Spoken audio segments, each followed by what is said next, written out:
Please welcome to the stage the Executive VP of Growth at Cult Collective and Managing Director of the Gathering of Cult Brands, Bradley Foster. Morning.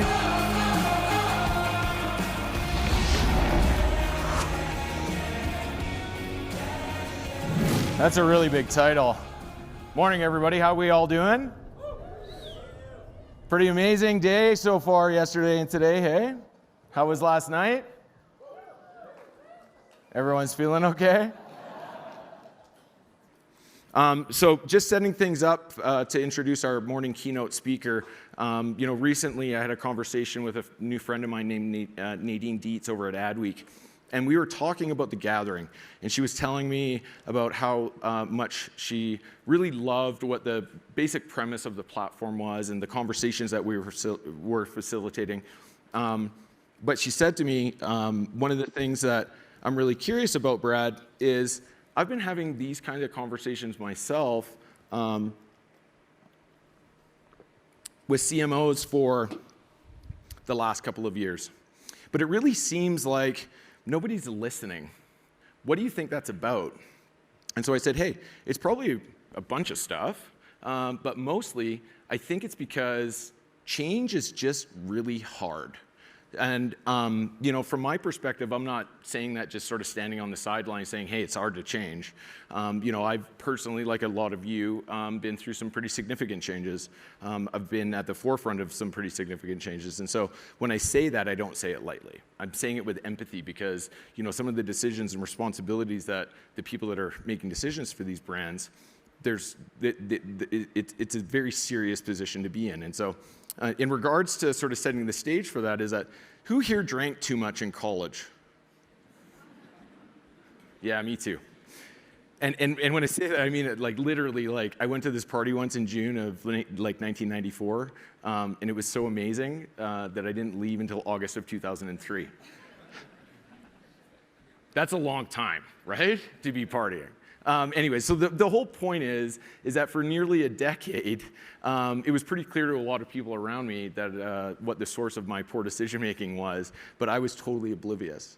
And that's the interesting thing around when you decide to make a change in your life. Sometimes you just don't really see the writing for what's on the wall. And so when you do, like for myself, I had to do a couple of things to be able to institute or make that change. And one of them was I needed to find somebody who had experience with what I was trying to accomplish. I had to align myself with an expert, a change agent, somebody who could guide me through the process. And so once I had done that, it was still really hard, but at least it wasn't mysterious anymore. And I've used that same process and that same thought and that same sort of change management style throughout my life ever since. It was also how I changed from being a very traditional marketer to being at the forefront of what we call audience engagement. And I mean that because, from career path day one, I've been a consultant. I'm an agency guy through and through. And so being and thinking like a traditional marketer was just what I was taught. And so when I realized that my agency was going to struggle or was going to fail or just wasn't going to be able to do what it was going to be required of it to succeed going forward, I went back to sort of the fundamental process that I had learned many years ago, and I started looking for an answer. So what did I need to do? And then I went looking for an expert that was going to help me figure out what that process was and how I could make that change. Our morning keynote was that change agent. He was that expert. Chris Nealand, his work at that point and still today is like a strategic beacon. And his foresight and provocative point of view and how he blends it with this very sort of steadfast, deliberate, wicked, smart style makes him one of the strongest change-making leaders in the business. Just to sort of an exclamation point on this whole thing is that wholesale change isn't necessarily a requirement. Some of you may be here because you have a suspicion or you're just looking for some answers. If you have any sort of consideration around the fact that what you're doing as a brand or a business may not be right, I can tell you probably with 99% assurance that if you're thinking your business or your model or your process is broken, it probably is. Because if it wasn't, you wouldn't even be considering that. So I invite you to check out what Chris has to say this morning and explore the way that he sees the world. I'm pretty confident that if you're here looking for some answers and you don't hear them specifically this morning, that you've probably now just met somebody that could help you with that. So without any further ado, please join me in welcoming Chris Nealand, CEO for Cult Collective, my friend and mentor, to the stage. There you go, man. Great. Good. Do you have that one? I don't know. Well, good morning. Let's just jump right into it. I want to start by introducing you to somebody. This is my son, Ryan. Now, this was Ryan when he was 7 years old, and this looked less pixelated on my computer screen. But what I love about this picture is it illustrates Ryan's love affair with superheroes. And I already apologized to Mindy from Marvel because at this time, he was a DC guy. He loved Batman. Ryan had superhero toys, he liked superhero movies, but these were his favorite superhero pajamas. And what I particularly like about this picture is you'll notice all sorts of hangers stuck in the back of his shirt because he would whip them out as his batarangs and he'd have these make-believe battles. And we've got, to this day, marks all over the walls of things that these stupid things have caused. His love affair with superheroes led to something. When he was in school, in first or maybe second grade, his teacher asked him that kind of stereotypical question of, hey, what do you want to be when you grow up? And all the kids wrote down their answers. And it was no surprise to Ryan's mother and I that when we got his paper back from the teacher, he had written Superman. And we thought that was adorable. I think in his little mind, he thought that when he went through puberty, he would then be endowed with the ability to fly or to be bulletproof. But what was concerning was that Superman actually wasn't his final answer. When you looked at the paper, you saw that he wrote Superman, and then he scratched it out. And instead, he wrote, work at Subway. And now, listen, Subway is an honest living. I'm not here to knock it. But as a father, I had higher aspirations for my son than this, right? And evidently, I had taken him to Subway one night, and I had told him that the workers likely get to eat for free. And in his little 6-year-old mind, that was like the greatest thing that he could possibly imagine. Now, that memory got me thinking about our potential. And I want that to be the theme for my keynote this morning. I want you to think about your capabilities. I believe that all of us are endowed with the power or the means to accomplish something. I believe that one of life's greatest pleasures is identifying what your capability is and then maximizing that capability for the benefit of yourself, your family, your team, your community, and those around you. I also believe that for most of us here today, we have the privilege of living in a first world nation where capitalism is the reigning operating model. Capitalism is simply an operating system in which individuals or businesses can excel within a free marketplace. And unless you've had the privilege of living or visiting some place where capitalism isn't the reigning operating system, we probably take this for granted. But it is a gift to be able to live someplace where we are not limited by a whole host of external factors that are beyond our control. So I started thinking about capabilities and capitalism, and I thought of a new word. And that word is capableism. And to be honest, I didn't make up this word. I heard of this word from an entrepreneur named Dan Sullivan. Some of you know him and the work that he does with Strategic Coach. The problem is I don't like Dan Sullivan's definition of capableism. So my opinion was if this guy can go around just making up words, then I can go around making up what those words mean. And so I made up my own definition for capableism. And I define capableism as our ability to thrive by exploiting our unique talents and our ambitions. Let's deconstruct that for a minute. Let's talk about thriving. Thriving is the polar opposite of surviving. Nobody wants to be in survival mode. Thriving is at the top of Maslow's hierarchy of needs. Surviving is at the bottom. People who are thriving are focused on being wildly successful, but also wildly significant. They want to be wildly profitable, but they also pursue some sort of noble purpose, which we've talked a lot about at this event. I believe people that are thriving enjoy a lot of professional rewards, but they're also people who are personally fulfilled. And I am fascinated to find brands or to find brand leaders who are thriving because they have found out a way to both make a dollar and to make a difference. Let me show you a couple of examples. One of my favorite companies is Southwest Airlines. They have completely transformed the airline industry almost 40 years ago. They did it in a super quirky, super frugal kind of way. When you think about what Southwest Airlines has done, you may not be aware that they have enjoyed 46 straight years of profitability. That is unbelievable, right? When you think about how many airlines have failed since Southwest started turning a profit. It's not just that list, it's this list too. This is an airline graveyard, and yet Southwest Airlines is doing something that allows them to thrive. I'm curious what that is. Somebody once said people are, quote, weirdly obsessed with Southwest Airlines. I like that. I would like people to be weirdly obsessed with my brand or the brands that I help people with. I think it's worthwhile to try to deconstruct it. What are they doing? Another beloved Texas brand, the Dallas Cowboys. Dallas Cowboys were honored on this. Okay, let's get it out of the way. I love the Cowboys. They were actually here. Matt works with the Cowboys. He's out in the crowd. They were a cult brand honoree.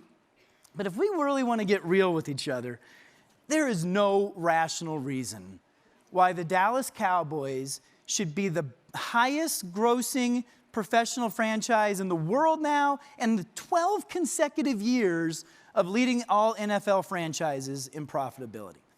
During that same time period, only 6 teams had worse postseason records than the Dallas Cowboys, right? The New England Patriots, who have actually played well enough to earn fans and revenue, make $1 billion less than the Dallas Cowboys. What the hell is going on? Well, I'm telling you, it is their marketing playbook, not their offensive playbook, that is endearing people to this brand. Lastly, let's talk about Marvel Studios. We listened to Mindy yesterday. I am absolutely thrilled that they've agreed to come this year and let us honor them in their work. Did you know that in 1996 they declared bankruptcy? It failed. They laid off 1/3 of their workforce. We don't really think of that today because they are box office darlings. 25% of the 50 highest grossing movies of the past decade were Marvel movies. How does that happen? What sort of brilliant, brave decisions are going on in that boardroom that allowed them to dethrone Star Wars, Fast and the Furious, Mission Impossible, Harry Potter? Even the Pixar guys can't keep up with them. They make it look so easy, but believe me, it is not easy. And there are things that we can learn from how they are thriving in their category that it can be applied to ours. I believe that one of the big secrets of all of these brands' success, sure, they all have some uniquely talented people. I'm not discounting the power of talent. But what they really have are leaders with enviable ambition. Let me show you what that means. Unfortunately, most businesses are content with modest growth, defined as single-digit year-over-year sales, and the leadership team is more interested in playing defense, and they want to minimize risk. That's the majority of corporations in North America. Fewer say, you know what? Screw that. I'm going to chase meaningful success, as defined here as consistently happy customers and shareholders. They want to do something more. And a relatively few number of brand leaders actually aspire to what I call cult-like status. Now, they don't use that language, that's our language, but they would see things like, I want industry dominance while becoming a beloved brand, while building a legacy that inspires people. I believe that the problem with business is not that business people are bad. It's just the opposite. I believe business people are really good and that they are achieving their goals. It's just that their goals aren't high enough. They've settled. When you hear the expression, good is the enemy of great, this is what that means. I'll be pretty good, as opposed to I want to be great. And it's frustrating for me because I've seen brands that are great and it's desirable. You should want to be cult-like. Cult-like brands have above average brand attachment. That's a very specific customer KPI. It deals with the emotional connection, the resonance that your brand has in somebody's life. It's a good thing. People that are associated with cult brands take great pride either in working for that brand or in wearing that brand or driving that brand. They love their cult brands. They also enjoy above average word of mouth. People come up with excuses to just talk about cult brands at cocktail parties. And cult brands also enjoy above average margin. These are wildly successful companies. Now, that margin is actually the result of 4 specific things. First, cult brands tend to spend less on mass media. They don't need to advertise as much because people are talking about them. I go to bed every night usually reading my business news on an app called Business Insider. No kidding, probably 20% of those articles are about Tesla. Elon Musk doesn't need to spend money on advertising. We just like talking about Tesla. Cult brands spend below average on promotional markdowns. They don't need to bribe you to shop because you just like to shop them. You will just hang out there on a Saturday and wander the aisles. You will surf their website. You will surf their YouTube content. You like them. Cult brands also benefit from above average internal productivity. They benefit from employees that are hyper motivated and are always going the extra mile. There's a high correlation that we've found between being a cult brand and being one of the great places to work as voted by Forbes or Fortune magazine. It's because cult brands invest heavily into their culture. And finally, cult brands have the ability to demand desirable price points. Think about the brands that are here. North Face, Yeti, Swell, Lush, Porsche. These are not the low-cost provider. They are thriving despite charging premium price points in their category. I'm curious how that happens. So, I got to confess, I'm, as a consultant, contractually obligated to use a 2x2 in every presentation that I provide. So I don't want to go to jail, so I'm going to give you a 2x2 here. Think about the vertical axes as the capability of your category. Are you in a category people could even get excited about? Is there emotional connection potential? Are you pervasive enough in people's lives that they would even want to have a relationship with you? If yes, you plot yourself at the top. If no, at the bottom, or maybe you're somewhere in the middle. Okay? On the horizontal axes is what's in your control, is what's your behavior. Are you doing the kinds of things that would even result in cult-like adoration? If yes, you're on the left. If no, you're on the right. Or maybe you do some things. So you put yourself somewhere in the middle. So if you fill out the chart, you get a brand like Prudential in the bottom right-hand quadrant. Very successful company, but people don't really get that lathered up about their insurance, right? It's not something that you get excited about. So they pursue different types of go-to-market strategies. You may want to do the same if you are in a highly commoditized, low sex appeal category. But before you dismiss yourself by saying, none of this applies to me because of my category, think of USAA. USAA is a wildly successful financial services and insurance brand that is thriving solely due to customer adoration. They didn't give themselves the excuse of nobody likes my category. There are really fun and really interesting things that can be learned when you try to be the exception to the rule rather than being the rule itself. You take the bottom left-hand quadrant, something like Movember Foundation. Most charities would probably say, my category is not very cult capable. But not the Movember guys. The Movember guys wanted to build a business that was based on proven cult brand principles. You got to think about Movember for a second. And I like this image that they provided. Movember was a few guys sitting around a pub one night in Australia who had a crazy idea about their mustaches. And that has gone on in less than 20 years to become a worldwide phenomenon that has raised over $600 million for men's health. Don't let yourself off the hook by saying, my category sucks. Make it suck less by doing things like Movember does, particularly if you're in charities. Charities don't get a pass. If Movember can do it, you can do it. Now, this top right-hand quadrant are the ones that drive me the most crazy. And this is the tall tale sign that I am not Canadian. I just play one on TV. I'm not too polite to not name names. I'm calling these brands out. You brands are in cult-capable categories, and you are not living up to your potential. You are not behaving the way that you should that would endear people to your brand. You have high-affinity categories. You have brand equities that are going unexploited. Shame on you. You've been given uranium, and you haven't properly mined it into something that could be explosive. And then lastly, this is why we're here. These are the brands that are doing it spectacularly right. These are the brands that are thriving. And the best part about these brands is we don't have to guess what it is that they're doing. They're on stage telling us what they're doing.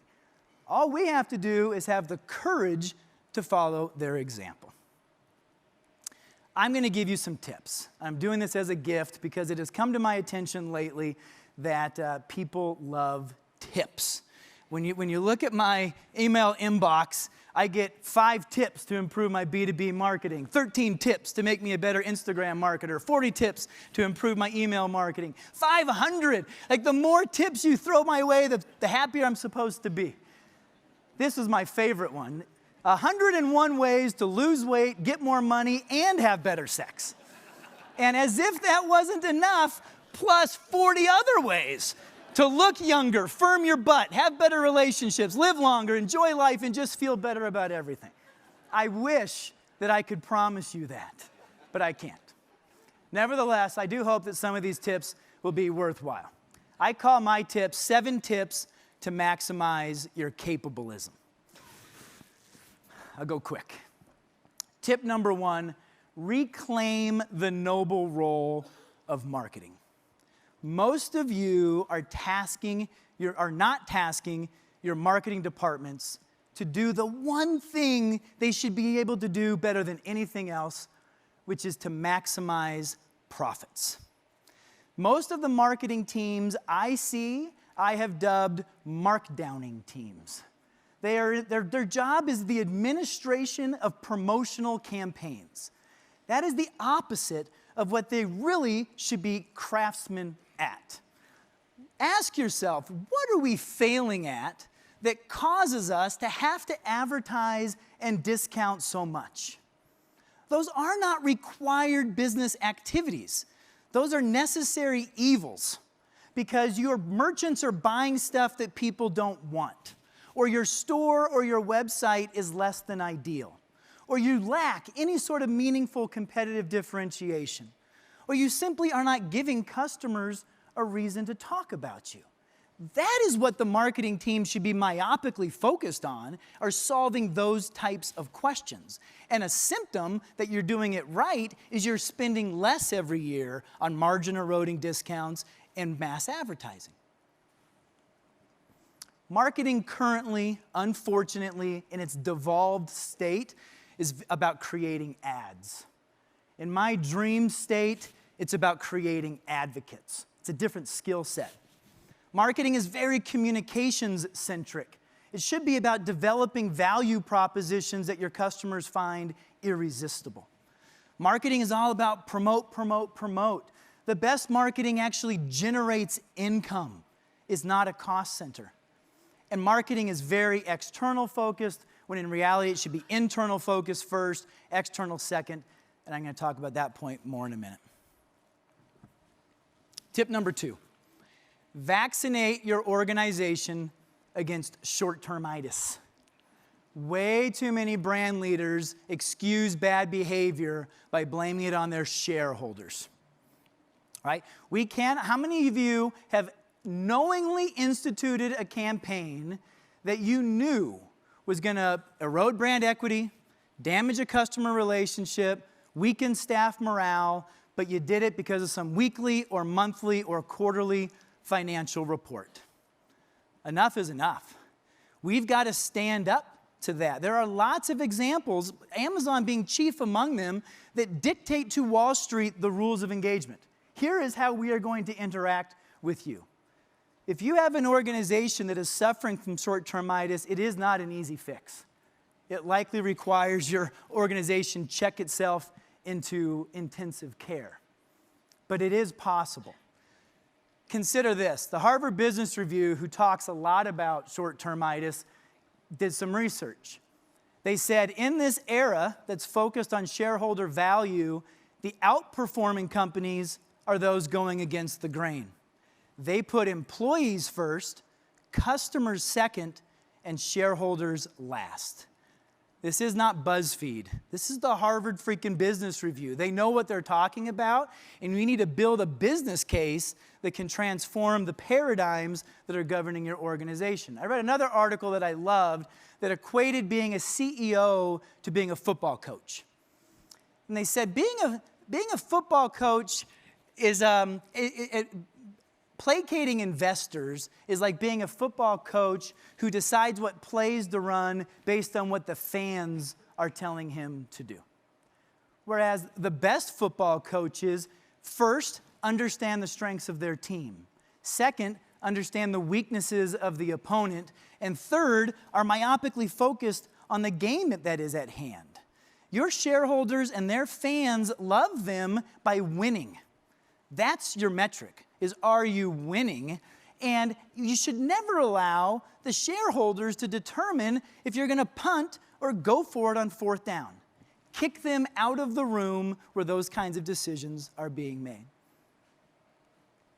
Tip number 3, stop being so easily distracted. Now, there's a firm out in New York called Brand Keys that we enjoy. They help us do some research for the nominees. And they recently asked a bunch of you, VPs of marketing and CMOs, that question, hey, what's keeping you up at night? The list of responses was redonkulous. There are so many, there's no wonder that our brands are failing to live up to the potential. You're all sleep deprived. You're so stressed out trying to do this ridiculous laundry list of stuff.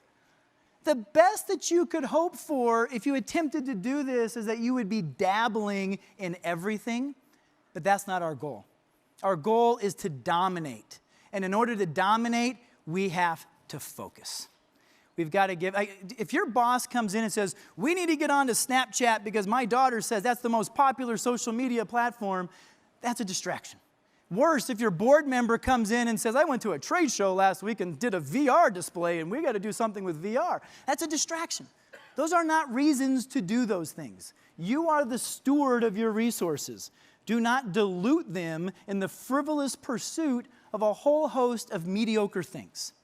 Here's what I would suggest. First and foremost, understand and prioritize specific expectations that your best customers have for your category. Not all your customers, your best customers. What do they expect from you? Secondly, determine then what your brand can offer most effectively and most believably that will satisfy those expectations. And this is your opportunity to display some creativity. Do not settle for the easy, simple answers. Legos had a sales slump. They did not issue BOGOs. They did not do coupons. They did not dial up mass advertising. Some guy in the back of the room said, give me $65 million and I'm going to go make a movie, to which they had no expertise. And to their C-suite's credit, they wrote that check. That movie generated $400 million and made Lego super relevant again, not only to my boys, but to me. I want a Millennium Falcon set now because of what that movie reminded me of, right? This is where you should be displaying your creative firepower, not in the coming up of funny commercials. No offense that the M&M stuff was great, but coming up with value propositions. That's where the creativity is. What can we offer on a regular basis that will delight our customers?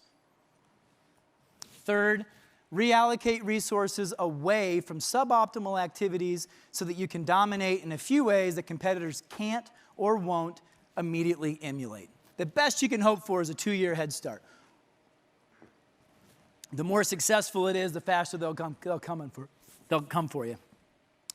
There's 2 parts to this. Start doing some things and stop doing some things. We all have finite time and money.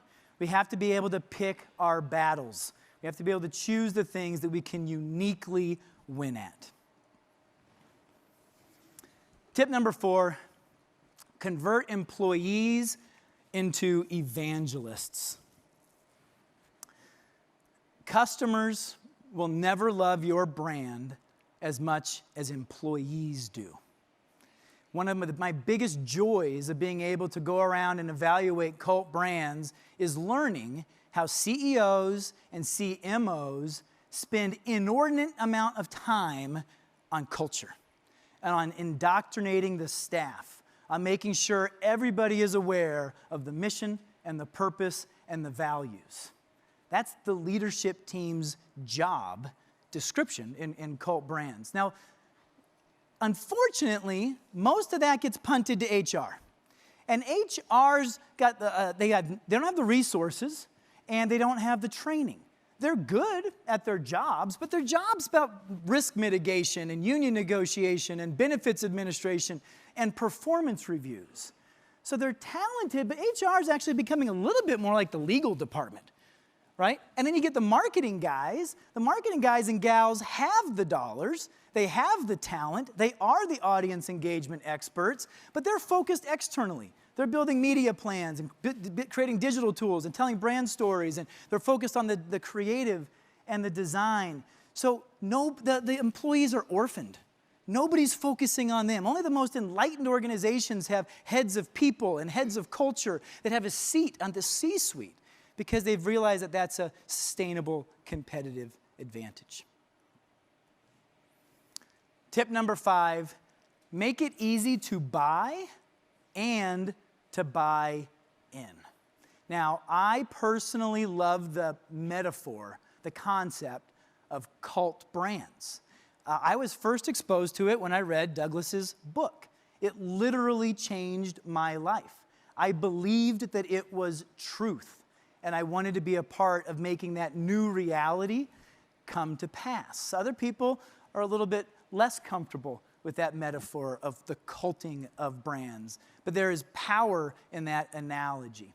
You are doing your customers a huge disservice if all you're offering them is a transaction. People crave connection. People want to be part of something bigger than themselves. You have an opportunity to offer that to them.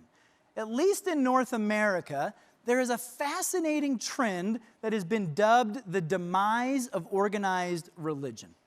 People are opting out of church, particularly millennials. They're not going to church the way that previous generations do. Yet, as a species, we still crave shared values. We still crave a higher purpose. We still crave a community, either for support in times of need or for socializing in good times and for fun. People are no longer looking to churches to scratch that itch. They're looking to corporations. We no longer go to a religious leader to ask about life's most perplexing questions. We Google it, right? This is how people are seeking a higher power. This is what Sunday worship service looks like today. And when I was a kid, I grew up going to youth groups at church. This is what kids do today. They congregate on Fortnite. People are craving some connections, and the brands that are winning are the ones that are inviting the customers to join their congregation and to become converted to their cause, their purpose, and their values. Tip number 6, be bold enough to actually be noticed. When Ryan and I first came out with our book, I would love doing little book signings, and we'd sign my name, and I thought I was cute, and I'd always write, "Be fearless," below my name. And I stopped doing that because I actually think that's bad advice now. I think the bigger epidemic is that we don't have enough fear in our lives. I think that we're just playing it way too safe, and we're avoiding scary things at all costs. Consider for a moment, you are only born with 2 innate fears: the fear of falling and the fear of loud noises. Every other fear that you have has been learned. Now, the good news is you can also unlearn it. So we unlearned how to be scared of the dark. We unlearned how to be scared of strangers. But along our way, we picked up a whole lot of baggage of other things that now scare us. I became an entrepreneur about 10 years ago. It scared me to death. I did not grow up around entrepreneurs. I didn't have a lot of experience with entrepreneurs, and the case studies that I was familiar with were high-profile failures. So I proceeded into this path very cautiously. Luckily, I have a business partner that throws caution to the wind, and he convinced me to be more brave. And one of the tools he gave me was this podcast called How I Built This. Brian, you were on this podcast. This is from NPR, and this became my daily scripture study. I listened to this podcast driving to work during my commute. It educated me. It motivated me, and more than anything else, it gave me confidence that I could now do something that had previously terrified me. Consider that I just read last week that 4,000 stores have already gone out of business in 2019. Folks, it's like February 20th something. 4,000 stores. Last year, 5,500 stores and over a dozen notable brands went out of business. That is what we should be scared of: irrelevance. People opting out of us because we are no longer meaningful to them. To do scary things, you're likely going to have to do something that you've never done before. If you're a cult brand, you're going to do something that nobody has ever done before. We had the Red Bull folks on this stage in year 1 of the gathering, and they told the tale of how and why they dropped somebody out of space. It was awesome. Now, admittedly, that level of boldness is off the charts. Don't start there. They're professionals. But just think for a moment, do you have the kind of culture where you could even go into a room and show an idea like that to your boss? Probably not. And if not, why not? What's wrong with that culture? Who's not trying to be bold enough to be noticed? You don't have to do it, but you sure as hell shouldn't dismiss it because it's crazy. Because within the crazy is where the genius is. I believe that you should be more scared of, you should not be scared of trying new things and failing. I believe that you should be scared of failing because you didn't try new things. I like that quote. Be more scared of don't be so scared of trying new things and failing. Be more scared of failing that you didn't try new things. TM, Chris Nealand original. Last one. I'm going to make it. Tip number 7, find better role models. When Ryan and I thought of this idea to host the gathering, it was born out of necessity. We didn't have enough good examples to show our clients what proper audience engagement looks like. It's because our industry is broken. Our industry likes to reward creativity. I love creativity as much as anybody, But marketers are not in the entertainment business. Marketers are in the engagement business. And the things that marketers do need to be driving towards a profitable and desirable business outcome. It's my biggest beef with all the hoopla about voting on Super Bowl commercials. Sure, if we want to vote on which one was the funniest or which one made us cry, no harm, no foul. But when you start talking about the best Super Bowl commercial, let's wait a few months and see which one actually delivered whatever the desired outcome was of the spot, right? We bring these brands to the stage so that you can have positive role models, so that we can all sit at their feet and learn from them. They are not like your media partner, your marketing partners that are motivated by media commissions or some other industry accolade. They're not like your internal staff that aren't giving you bold ideas because they're scared that it might render their job useless and they would be let go. You need outside objectivity. And the brand leaders that speak on this stage have no motivation. They're not paid to be here. They're here simply to share what has worked for us and what has not worked for us on our own pursuits of achieving cult-like status. And we believe that that's something worthy of taking note of.